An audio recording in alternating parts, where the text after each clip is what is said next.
Well, now that we understand, Mark, the applicability of the regulations, we know who has to comply and when, and we also know the responsibilities of the offerer, we're going to take kind of a higher view of all this right now, and we're going to talk about the administrative requirements that someone, for example, like an environmental health and safety manager, would have to look at to run this whole program. How's that sound? Fantastic. You're right there with me.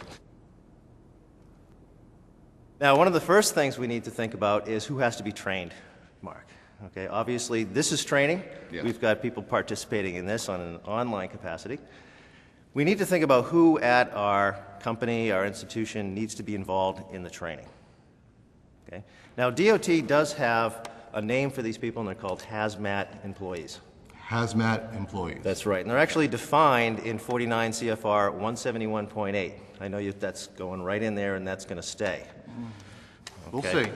Okay, there are actually 5 aspects of the training that we're going to go through, but let's first talk about what's a hazmat employee. What would you guess a hazmat employee would be involved in? Well, that would have to be someone who would manage the day-to-day aspects of... No.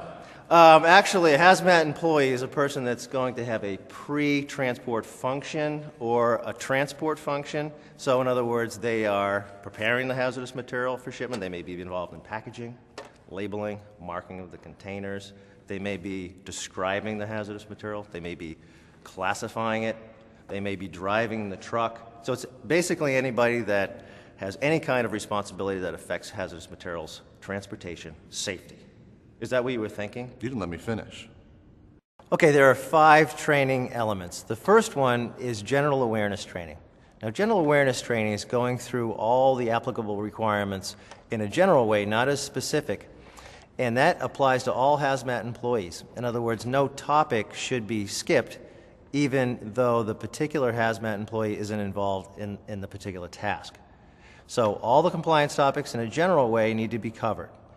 The second one is function-specific training. Now, function-specific training means that the hazmat employee has to have training in sufficient detail to address those tasks applicable to that employee.